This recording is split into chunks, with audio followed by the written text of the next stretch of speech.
ચારભુજા સેવા ટ્રસ્ટ છોટાઉદેપુર દ્વારા ગેલવાડ મુકામે ટીબી રોગના દર્દીઓ માટે ધાબળા વિતરણ કાર્યક્રમ યોજવામાં આવ્યો।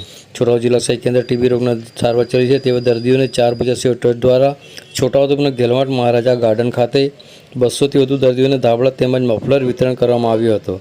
આયોજિત કાર્યક્રમમાં સાંસદ જસુભાઈ રાઠવા, ધારાસભ્ય રાજેન્દ્રસિંહ રાઠવા, પૂર્વ રાજ્યમંત્રી નારાયણભાઈ રાઠવા સહિત અન્ય રાજકીય આગેવાનો ઉપસ્થિત રહ્યા હતા।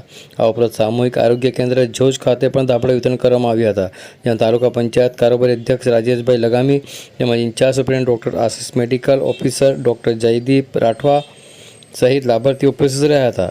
ચારભુજા સેવા ટ્રસ્ટ છોટાઉદેપુર અશોકભાઈ અજમેરા દ્વારા આજરોજ પાનવડ, જોજ, ગેલવાડ 3 જગ્યાએ કાર્યક્રમો કરવામાં આવ્યા હતા। ગરમ ધાબળા મફલર વિતરણ કાર્યક્રમમાં 400 વધુ લાભાર્થીઓ ઉપસ્થિત રહ્યા હતા।